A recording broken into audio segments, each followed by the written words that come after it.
Would that be a proper solution doon sa galit ng taong bayan doon sa pondo nga, no? Kasi instead of by canceling all the flood control projects, Attorney Sal, paano na lang yung problema natin sa baha pala at ililipat na lang, i-realign na lang yung mga yung budget doon nga sa minention na balita doon sa agencies na in-identify ng Pangulo?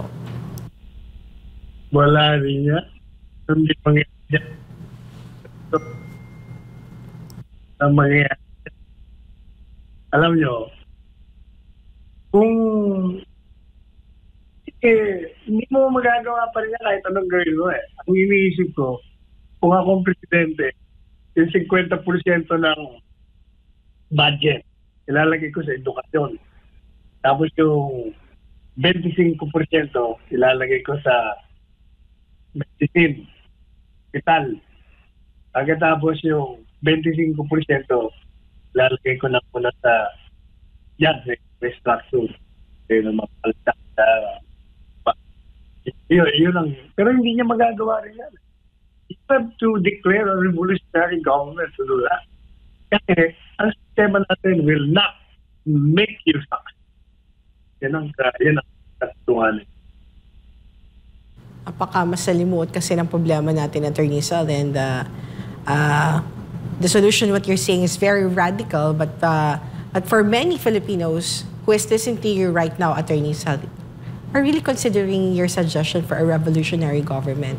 But isa din pala sa nire-raise nila, Attorney Sal, but who will lead? If we will not choose the president, Attorney Sal, well, alam mo, who will lead the revolutionary government kung hindi si BBM? Ang kasaysayan ng ating bansa, ang kasaysayan din ng mundo, may lumalabas na leader sa panahon na sila ilalabas. Kaya nakita mo nung 1996, di ba, lumabas si Espolipa. May mga lumalabas sa panahon ng revolusyon. Kaya di ba, may kubas. Kaya lang, ang problema nga nagpalpak na hindi nga, parang hindi na problema sa bansa. Hindi ng pera. Mukhang talagang parang kulang ang kanilang pag-aaral. Either kulang ang pag-aaral o ayaw nila sapagkat ma-apekto sila. Yung nga problema pag may agenda ka eh. Pero nung panahon ni Presidente Duterte, ang kaganda, wala siyang agenda. Ang naging problema lang, sapagkat di ba, hinayag ba yan sa publiko? At yan tingnan niyo yung record na malaki. 2 memorandum ko ang binigay ko sa kanya, kahaba-haba. Ang nakalagay po sa memorandum, mag-declare ka na ng revolutionary yung gobyerno sapagkat hindi mo magagawa ang matagal mo na naisip. Hindi mo mapapag-aral ang mga Pilipino. Kasi sabi ko, ay isang limong Duterte, pag hindi mo in-educate ang lahat ng Pilipino, maniwala ka, mabibigo ka dyan. Sabi ko sa kanya, mag-declare ka na.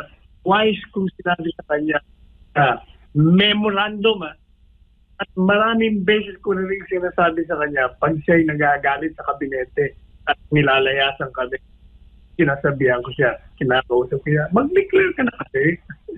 Pero alam mo na, ako kahanga-hanga rin naman sa taong ito, hindi siya nag-declare. Ang dahilan niya, ayoko sa akin manggaling. Kailangan sila. At kung mag-declare sila ng revolutionary gobyerno, at gusto nila kung manguna, tatanggapin ko. Ayoko sa akin, kasi sabi niya, pag ako, sasabihin ng mga tao, kaya na nag-declare yan kasi gusto manatili sa kapayan. Ayoko yan sa ano. Yan naman. Kaya ito tayo. Oo nga Parang sabi ng ibang tao, wala naman sa lugar yung pagiging desente daw ng Pangulo. Yung decency niya na ayaw niya na manggaling sa kanya, Attorney Sal, diba? Kasi alam, nung panahon niya, ni Marcos, si Marcos, senior. Hawak niya military. Hawak niya pulis. Pero hindi niya hawak ang tao. But he was able to declare martial law, stay there for 20 years, 20 taon. Ano? Diba? Problema namin samantalang si Duterte, panahon niya, hawak niya ang militar. Love na love siya ng militar eh. Hawak niya ang pulis. Love na love din siya ng pulis. Ang taong bayan, love na love din siya. Ang ayaw lang sa kanya, siyempre, mga dilaw. Dilaw lang naman niya.